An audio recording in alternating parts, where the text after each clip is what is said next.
on the one hand, with individual brilliance and great team fighting, they deserve to go there. And then we have Team Soa with hard work, passion, and dedication. They deserve to go there just as much. However, we're going to take a look at what our final battleground is going to be. And are you kidding me? It is going to be Praxis Holdout. Neither of them have played on it. God. All right, well, what a map to end the day on, ladies and gentlemen. Neither of these teams, we have no statistics. The numbers don't lie, but there is only one number that matters now. One. Can TheOne overcome Soa, or will Soa take one more game and head to the Eastern Clash? Let's find out. This is truly a neutral battleground. I mean, I couldn't be more excited. Praxis Holdout, by many, considered to be one of the most snowbally battlegrounds there are in the game, is now going to be the setting, the scenery for a most important match in HGC China 2018 history. So if we go by statistics, or not by statistics, just by themes in the previous game, this should be an easy TheOne victory.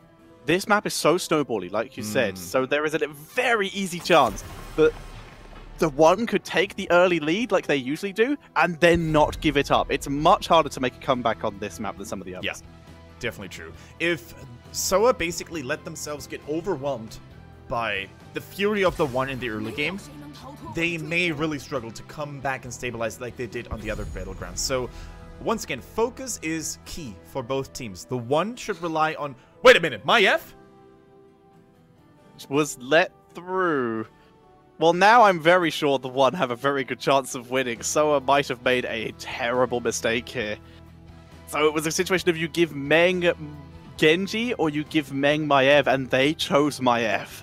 Let's see if it might have been a mistake for Team Soa to let that hero go through. That, or Soa, will be not only the first team to come from second to last position in HGC China and make it to the Eastern Clash, but also the first team to beat Maiev, because so far she has a 100% win rate. So far, they have the potential for that honor. She's undefeated in HGC China in the playoffs. However, there needs to be a battle plan. I can understand the Genji ban to a certain degree, because let's face it, it is one of his strongest battlegrounds. You have a deadly Genji player with Meng. You have strong ganking capabilities in the solo lane as well, thanks to his superior mobility. And then, of course, last but not least, you have the deflect, single-handedly allowing him to take bosses with his teammates. So I can understand, with this background in mind, I can understand the Genji ban. But with Maiev, on the other hand, being an absolutely unstoppable force, I can't understand it. Yeah, it's still Maiev. It's still Maiev. It's just the end of that sentence. So the ETC, I quite like that. If you're in a situation where you're going to be forced into a group, you might as well take... You're going to be pulled towards the enemy team, you might as well take something that's going to cause havoc while it's there. Yeah. ETC, mosh pit potential, global potential if they want, the ability to stage dive out of a warden's cage if that happens. Yeah. There is the opportunity for survivability or for counter-engage, but that is potential disengage for the counter-engage in the form of Stukov and the first cooldown of the day. And TheOne are taking all the weapons into their arsenal. That's everything they need, exactly like that. Maiev, strong lane dominator, strong hero altogether, undefeated still. Then they have Stukov, a strong sustained support, great CC, great zoning, great pushing. And last but not least, as the icing on the cake, they have the best wave clearer, hands down, in the game, Gul'dan. So what is Soa starting to throw against that onslaught? Well, they have so far banned out the Anubarak, so removing backline dive or follow-up CC by the looks of it. Morales being hovered as a ban by TheOne. They don't want a counter-sustain mage on this map. It's a pretty big deal. Exactly. So you ban out the Morales, and they also banned out Malfurion. This is the holy trinity. This is the holy trinity of Praxis Holdout bottom lane supports. There is maybe the choice left for an Alexstrasza. We just saw how well Uncle G played on her.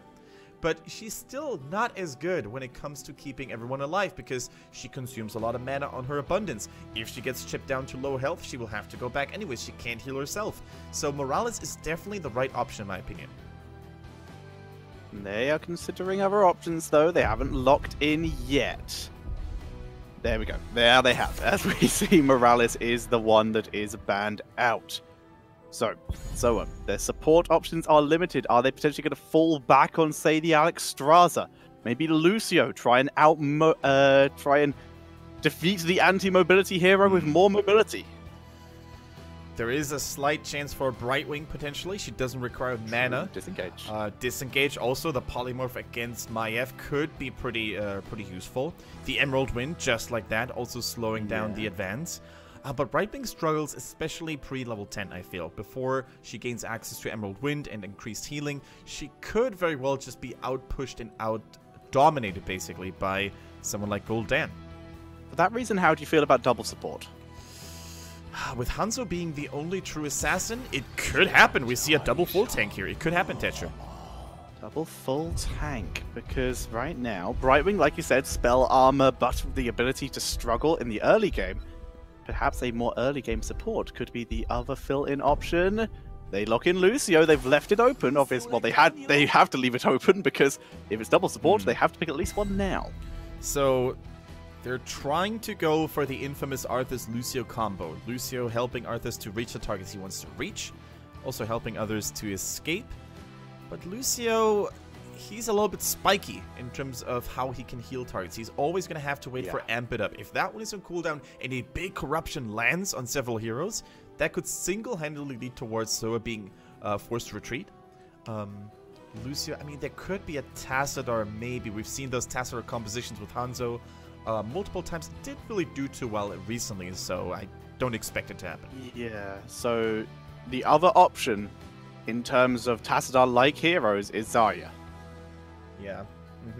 Could be a Soa speciality.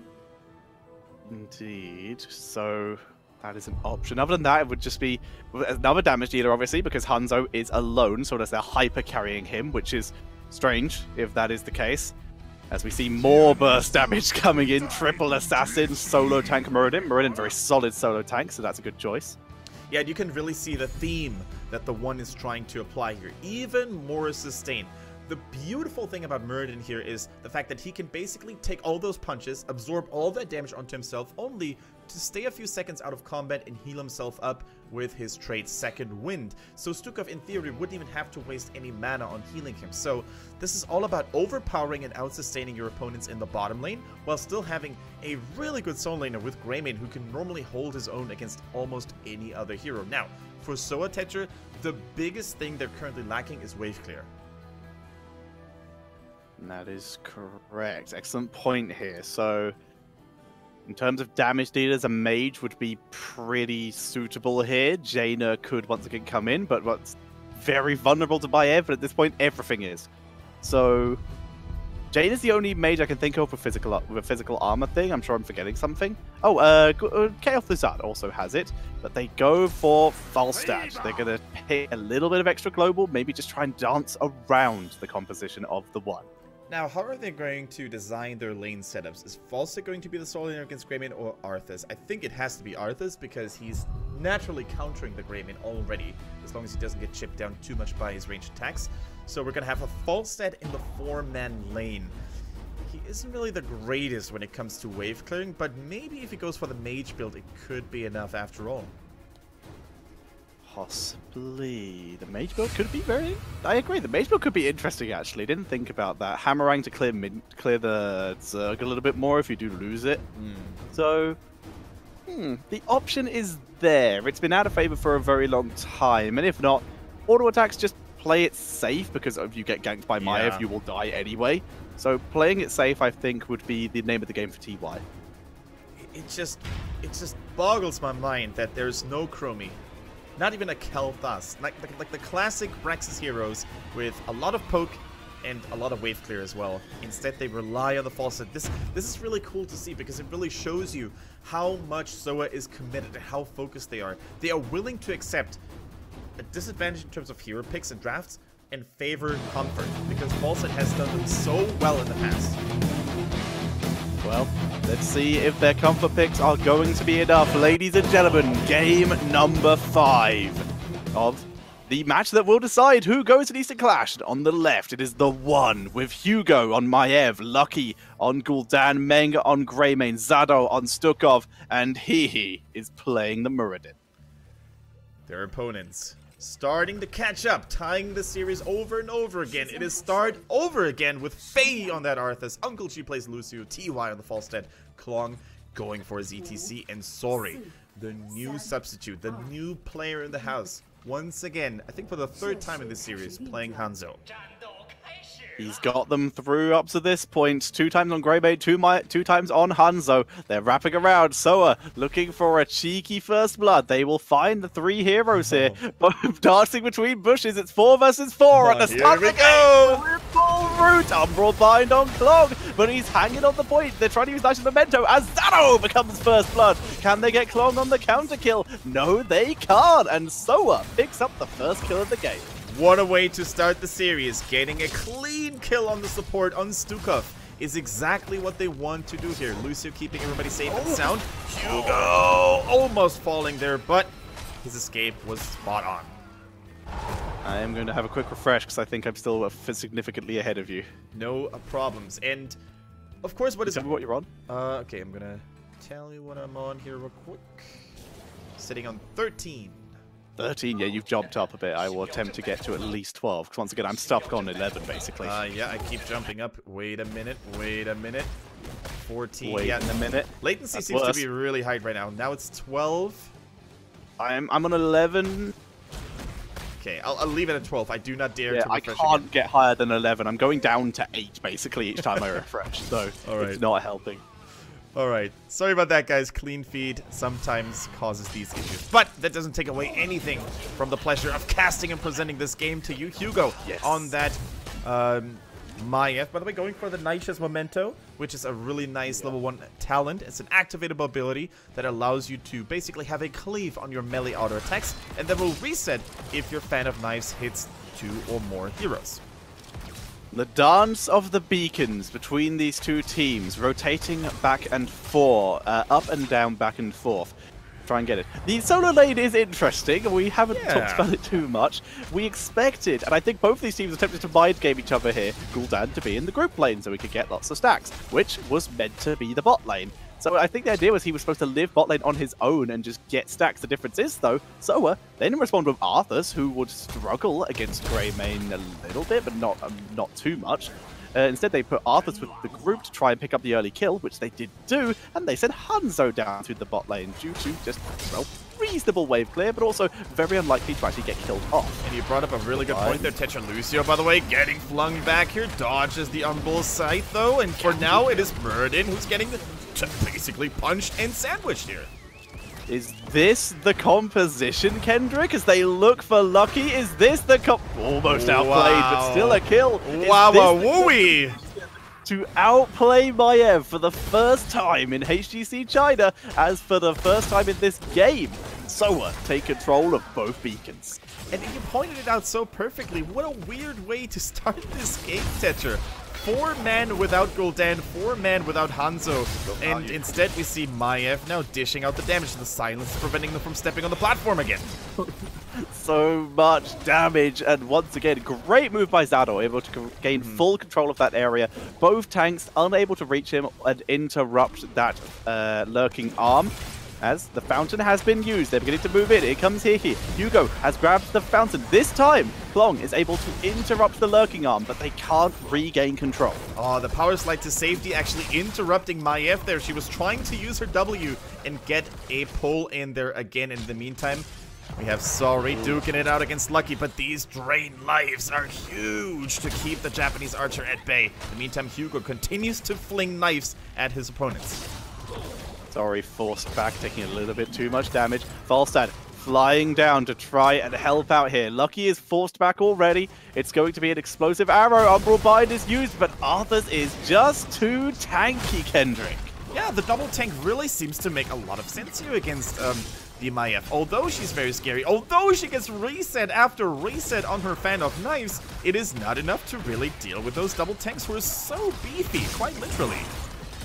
So some responses to this. Greymane has gone for, also Lucky once again is on it, sorry Lucky to respond, Greymane has gone for mana restoration here. This will be the first objective going over to the one. That we can, oh hang on, sorry, interrupting a little bit, FaZe coming in to help. Looks like they're going to just try and kill Lucky again, continuing to bully this bot lane. Root is landed, do they have the damage? Yes they do, but unfortunately this has sacrificed a couple of the structures up in top lane.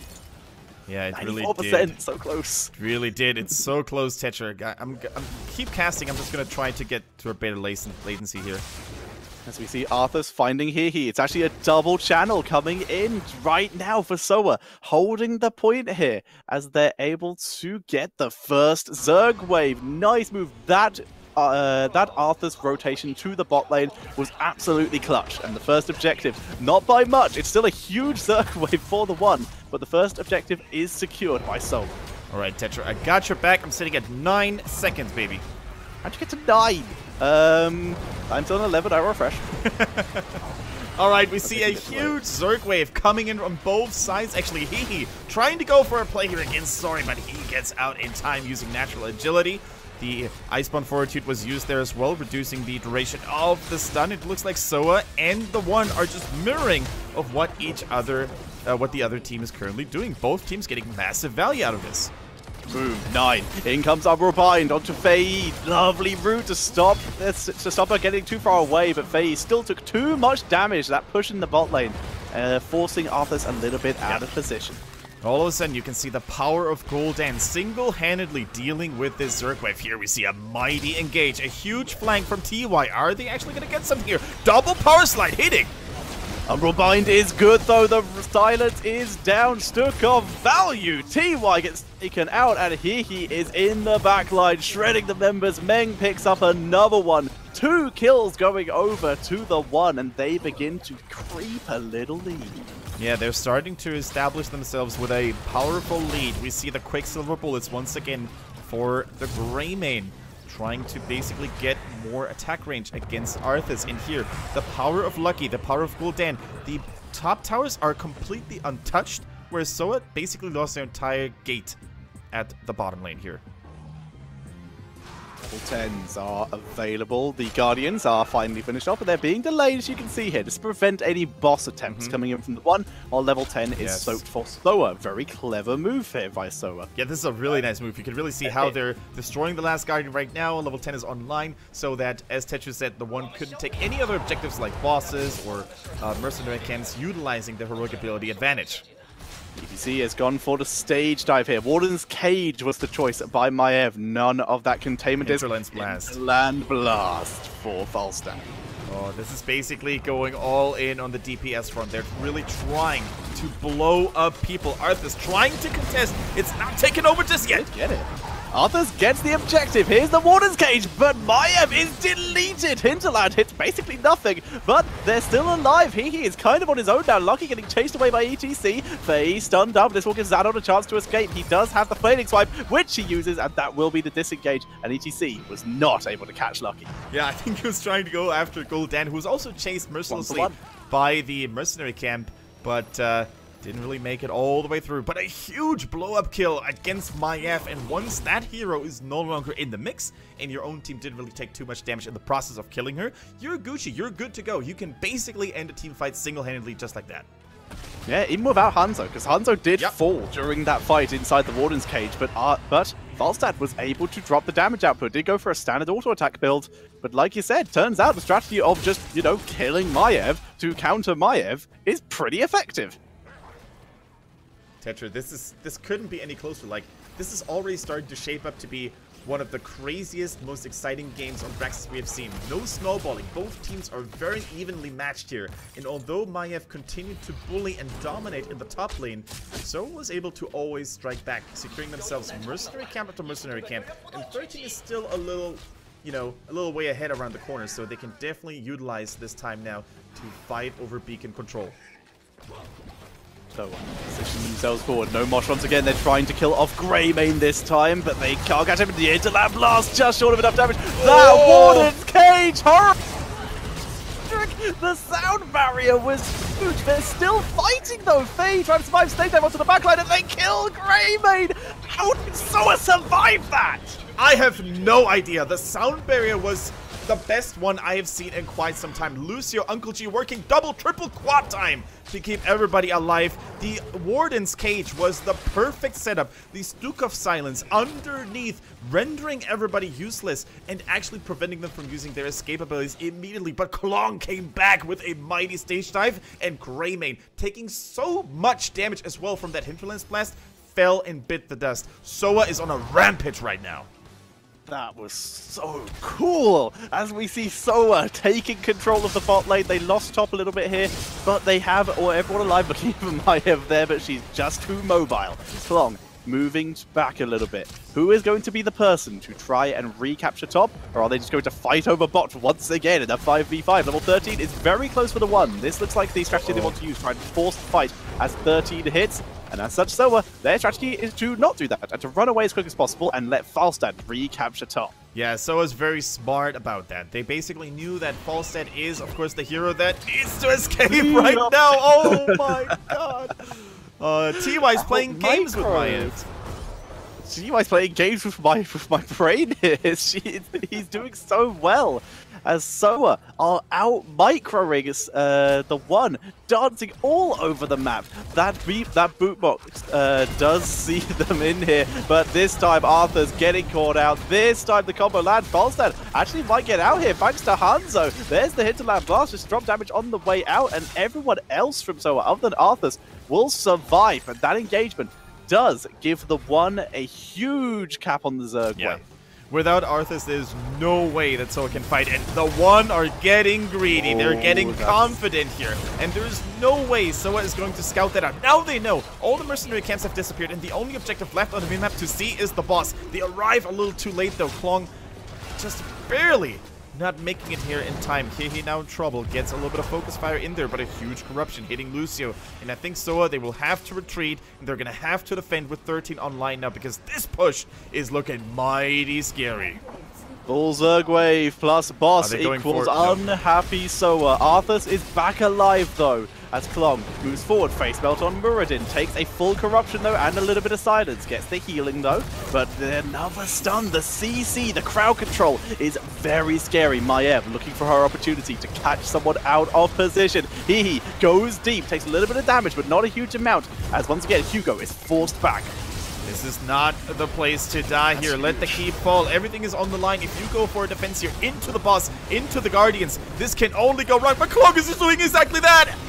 The boss is at full health though. They have no choice. Horrify is the Warden's Cage. Soa have nowhere to go. Arthur's taken out here. The boss is full health. 3 members left alive. They didn't kill a single member of TheOne here. Hinterland's Blast is about to come up. Faster might be able to maybe pick off someone. No, only hits Meng. The boss is full health. Falstad goes down. That is GG. And TheOne will be your 3rd Chinese representative for the Eastern Clash. TheOne, they have did it. They were working so hard, not only this season, not only